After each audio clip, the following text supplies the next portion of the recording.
and it's worked up and down the chain. I've worked with people that are more experienced than me, but with this framework, it removes that kind of like emotion from it, and it's more strictly about what is going on in that call and what can we improve on.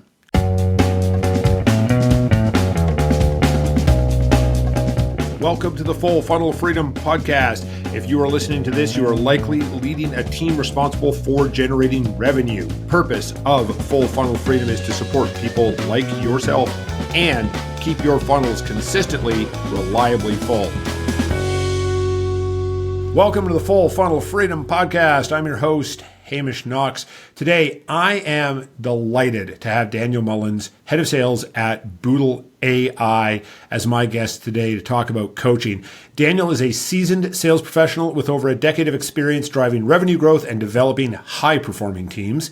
Daniel has consulted with executive teams to create forged partnerships across industries and establish successful sales channels across the Atlantic. With a passion for coaching and entrepreneurship, Daniel co-founded Ashling Watches and DJM Coaching.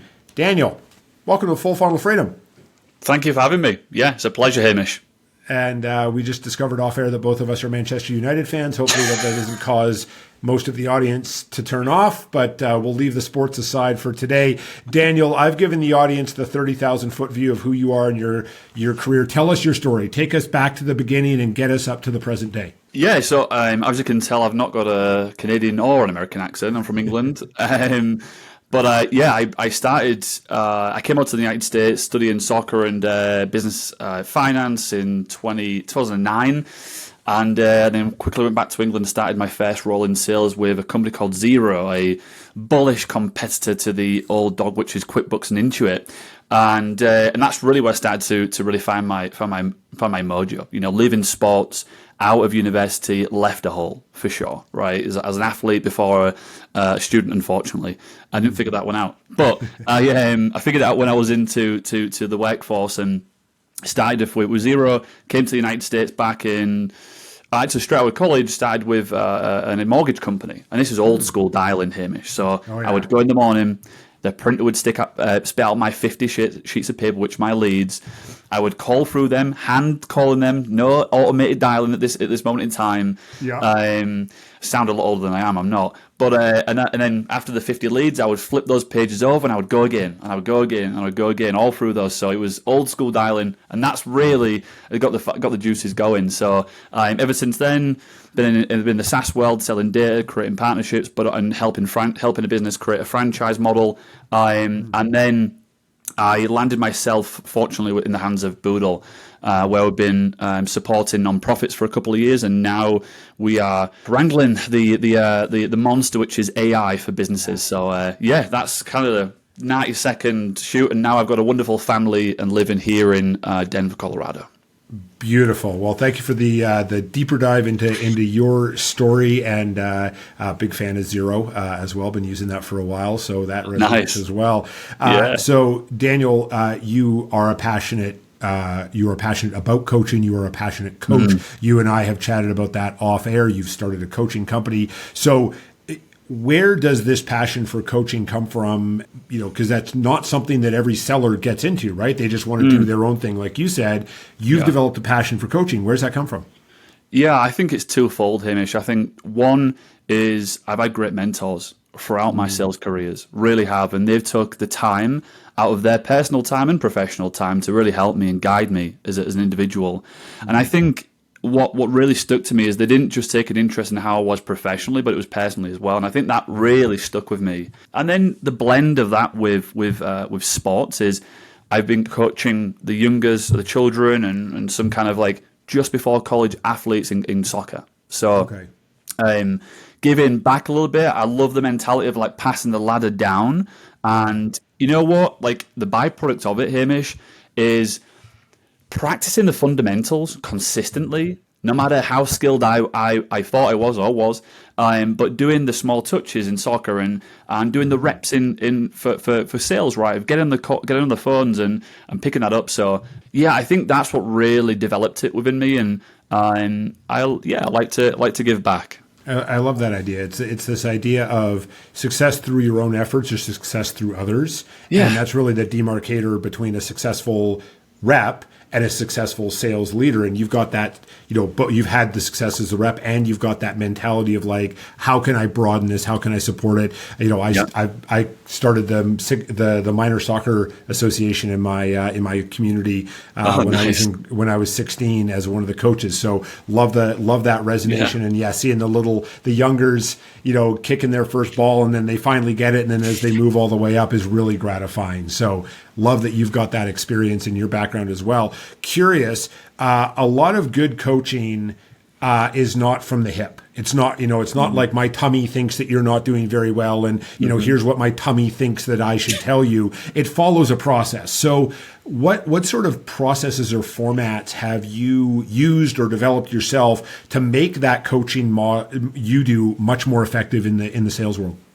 Yeah. So taking the passion I have through sports and other kind of like my previous history, it sparked into and formed into a process with the help of a previous guest of yours, actually, Will Fuentes from the Maestro Group. He provided me with a really good framework that I've applied, and that's the framework of likes and wishes. So instead of coming in, a lot of coaches when they're coaching a call, they'll be so excited to give that feedback, like, oh, I found that one thing that was just like if you change this, you were better, right? And it's the same with a sale, right? If they tell you that kind of like, oh, I've got a pain, you're like, oh, I can solve it.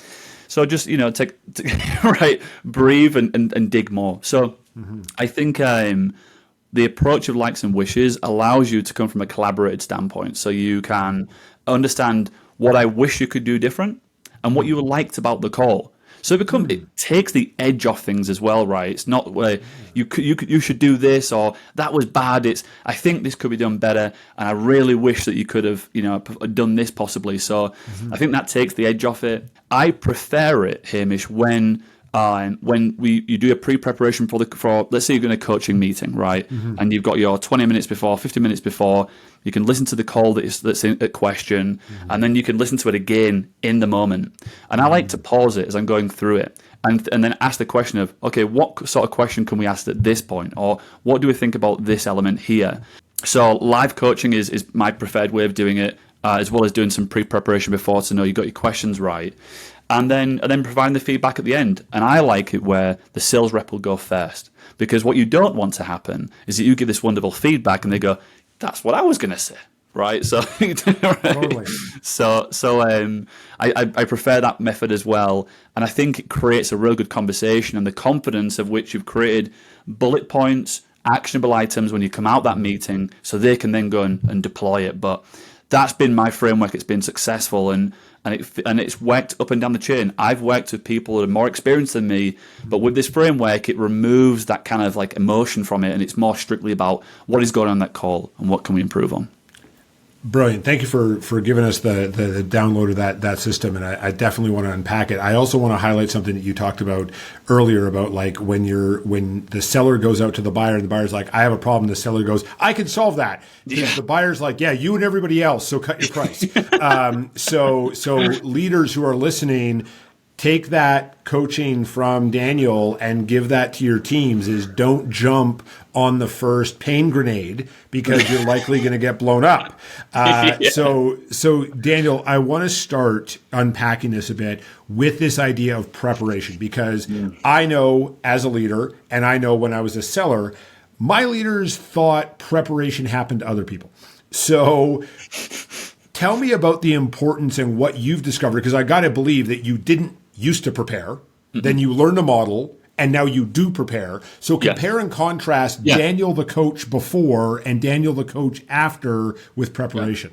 Yeah, so I started coaching before tools like Gong and others were coming out, where there were recorders there so you can go back and reflect on calls. So I was doing the old school, plug in the headset into the headset, dual headset, and you got to be quiet. And you, maybe you're writing notes on a piece of paper next to them. It's quite fun to reflect on that, to be fair. But technology has come a long way, right? So in that moment, that's rapid fire. You've got to really provide some feedback. Then you've got to write your kind of notes down for post-call, kind of debrief. And it feels stressful, right? In a moment, you're on a call. Your coach is trying to point you in the right direction. And you can't say to the person on the end of the phone, 1 second, I just need to re-correct myself here. So My boss says, hold on a sec. Let my boss coach me. I'll come back to you in a second. Yeah, not going to happen. So, present day, we now have tools where we can clip calls, we can look for coaching points, coaching moments, we can share them. So the preparation becomes a lot easier. And for my team, we would do weekly coaching sessions, if not 2-3 times a day. And as we started to progress, what you can then do is start to kind of like departmentalize the call. So now you're not just thinking about the call in general, you're thinking about, okay, how do we open that call? How do we make them feel? Did we provide the next steps at the beginning of the call? Did we bookend the call? Maybe at the end of the call, are we asking the right questions and closing it out right? And so you can start departmentalizing it and really digging into some of the more complex structure of the call, but making it just much more simple. So yeah, preparation is easier and less stressful for the sales rep for sure. Yeah, it's good that you're highlighting this because, again, a lot of sales leaders, we got lots of stuff on the go, right? We're running between things. And sometimes we just hear something and we kind of like, I don't want Daniel to say it that way. And then all of a sudden, we're actually taking our emotions out on you as opposed to actually having a coaching moment. So that fact of like stepping back, preparing, and that ties into my next question, because what I heard was you listen to the call. So you before the coaching session, and then you're listening to it again. Why? Yeah, I think one, in case the person didn't listen to the call and they're lying to you, right? That's so I cover that base. But I also find it helpful to kind of see their reaction and for them to see my reaction as like your physical cues. Of things that are going on, and you can just tell, right, if someone's made a mistake and they're hunching over and they're like, it's written all over their face. And I like the pausing as well, because if there's a big buying signal, or if there's a real opportunity to ask a second layer, third layer question, we can pause in that moment and we can start to dig deeper. Or we can hypotheticalize it, right? Okay, what question could you have asked here at this point? And it's easy to do that in the moment, then play. And when you play, then you see the reaction. That was the prime opportunity. So yeah, I like that one. There's a few things it covers, but yeah. So, and also what I just heard in that scenario is when you see your rep is beating themselves up, right? When you see that the body language is like, oh man, I missed that. What I'm hearing is you're not going into like, you messed up. It was like, okay, tell me how you're feeling. And then like it's them telling you, and you're just the conduit for them to discover it themselves. Am I accurate on that? Absolutely. Yeah. And there's just no need to kind of, coaching's difficult. It's you're really exposing yourself, right? And it's hard. Listening back to yourself, Hamish, you've been doing plenty of podcasts, but at the beginning, I bet it wasn't as easy as it is now. And it's so even just that process can be stressful for people, and so there's no need to bring people down and to kind of like poke at where they maybe feel uncomfortable. Yeah, it kills their motivation too, right? Because if they see us as the stick instead of the support, then eventually they're going to start looking for another job because they don't want to get beat up every day. They're getting beat up already by their buyers. They don't need us to be the beating them up as well. No. So the empathy that you're highlighting of coaching is really, really critical, because sales, you lose more than you win, or you hear no more than you hear yes, and we have to be able to support our people. So when we look at this likes and wishes, this model and this framework of what did you like about that call, or what did you like about that moment we just listened to, and then bringing in the wishing, because again, this is where it's sensitive, because the person might have thought that they just crushed it, and you're like, maybe not so much. So walk us through that scenario where I'm your seller and I've been like, man, that was awesome, and you're like, maybe not. The old analogy of the sandwich, the SHIT sandwich. This is building upon that, right? So it's you're taking the positives of like, I really like this piece of it, but also I wish you could have done this differently. And it's not saying that they didn't, what they think was right wasn't wrong. You're just saying this is how you can improve it. And it's the same with, I'll bring it back to soccer, right? Someone scores a goal, well, I wish you could have put it across the keeper. So that way, if the keeper then pushes it out, you've got an on-running teammate who can then put it into the net. It's not a bad shot, but I wish you could have done this differently. So, and for questions, right, that was a great question, but I wish you'd have framed it in this way. Or I wish you'd have asked this question in this moment. And I think that would have opened up this opportunity. So, it just comes off as just being really supportive and an understanding of kind of like the call and in the moment. Yeah. Yeah, that's fair, because we're reacting in real time as sellers, right? Like we're taking in the information, and we can't be like, hold on, let me check the guidebook. Like what are we supposed to say? We got to respond in real time. And this is something that, both leaders and sellers, I find, mess up. There is no the way. There's a way. Mm-hmm. So the way that I get to the mountaintop, the way that you get to the mountaintop are going to be very different. However, we can both get to the same mountaintop. We both scored the goal. Yeah. You put it across the keeper. I put it in the upper corner. It's still a goal. Yeah. However, your way might have been more effective because if the keeper did punch it out, there's another opportunity. So it's another way to get to the mountaintop. And giving our sellers these multiple paths is really, really crucial. However, when I think of, all these multiple paths in these different ways, what have you noticed, or what do you do when a seller is just not implementing, right? Because that can get frustrating as a leader. You've coached me 3 times on the same topic, and I just ain't doing it. So what does that conversation sound like? Yeah. I think I've come across this a few times, and I used to have files of great recordings of individuals on my teams, because one of the most powerful ways to learn is peer-to-peer, right? Yeah. It's how many times, honestly, Hamish, how many times I've told a kid, and the soccer coach, we go back to soccer coaching, is, hey, okay, so touch it, step back this way, or put your head over the ball, or knee over the ball, and the parent's like, I've told that kid 100 times, right? So it's the same thing, right? I could tell my sales rep, hey, this is the way you should do it. This is the question you should ask. And maybe just not getting through. Maybe they don't believe in me or my process or what it may be. Yeah. But as soon as they hear a peer, use it and execute it, and it comes with something great. Maybe it's a conversion. Maybe it's the conversion to the next call. They listen. I don't know, but it's a phenomenon. But so I like to bring in peers.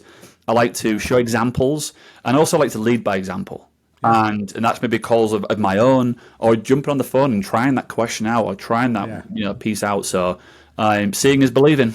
Yeah, amen, brother. I have said to some leaders, sometimes Uncle Hamish has to come in and say the same thing that you've been saying for 9 months before it actually resonates. Now, this recording, like this was available to the sellers that they could just access, like, hey, here's a recording of, Hamish doing a really awesome intro on the call or something like that?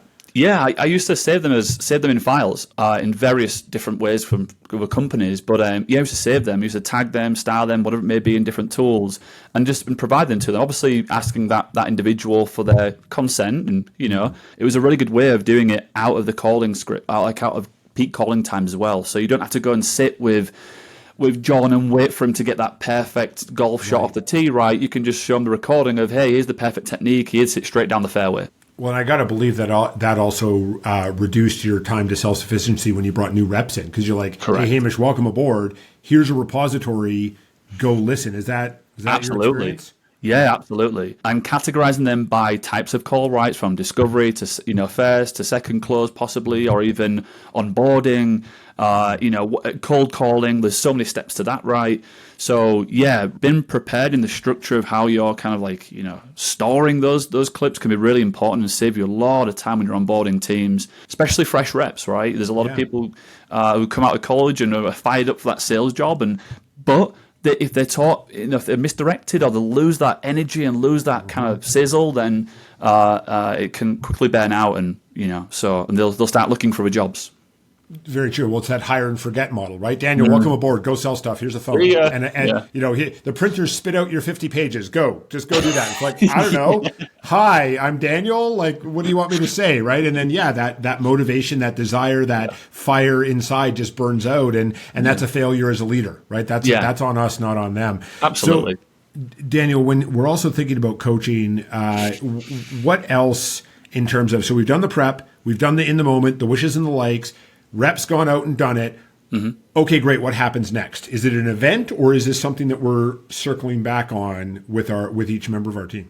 I had a Google Doc which had a tab for every single coaching session. Okay. So I just basically duplicate it and pull across the previous bullet points of what we're trying to accomplish. And then when you're listening to that next call, you're looking for those elements, right? So you'll usually leave the call like 3 things, probably not try not to go to more than 3 things, right? And just not too complex, especially if someone's green.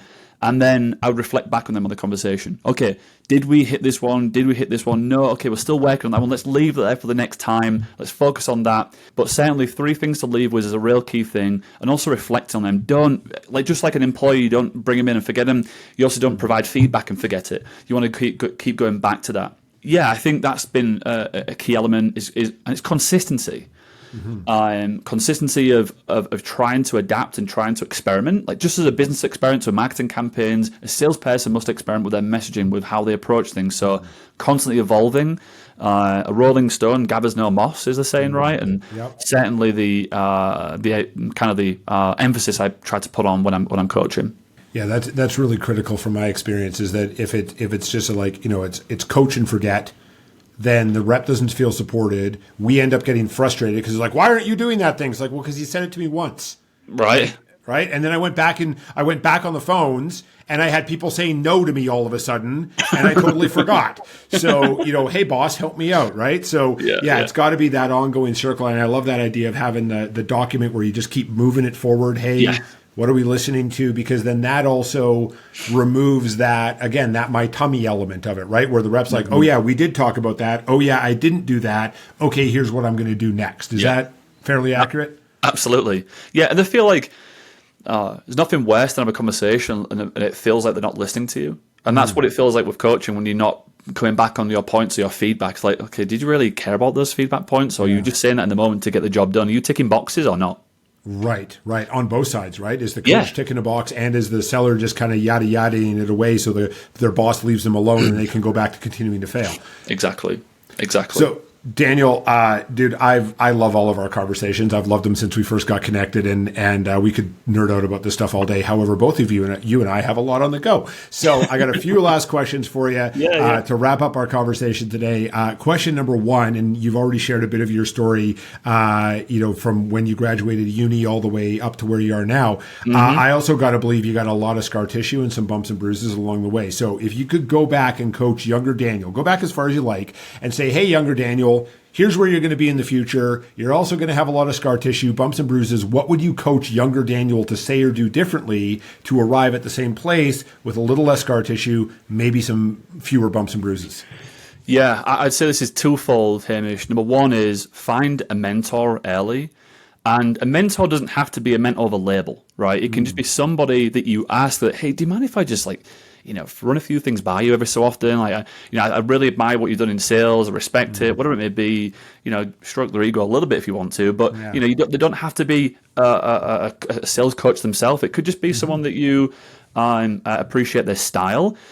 I would say find someone that matches your style as well. There's different style to selling, and so find one that matches you. But also, don't be afraid to take advantage of that. It has helped me so much. I cannot and will not stop harping on that. And the second is, and it's a term I've learned recently, but it's something I've always kind of tried to do, and it's tried to be long-term greedy. Sales is a very difficult and unforgiving environment at times, and if you set too short of goals and too ambitious, you will feel like a failure.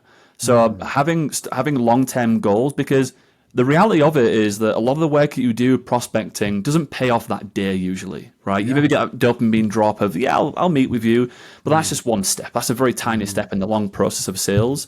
So I think being long-term greedy, not short-term greedy, creating long-term goals is really important to keep morale, spirits, but also keep focused on the initiatives and goals you've set yourself. So, find a mentor if you do not have one. They are wonderful. Brilliant advice. Thank you for sharing that with us today. Curious, what have you read, watched, listened to, whether recently or in your past, that you would recommend to sales leaders listening around the world check out as well to further their own development as a professional? Yeah, one that's really blown me away recently is the Science of Sales by David Hoffold.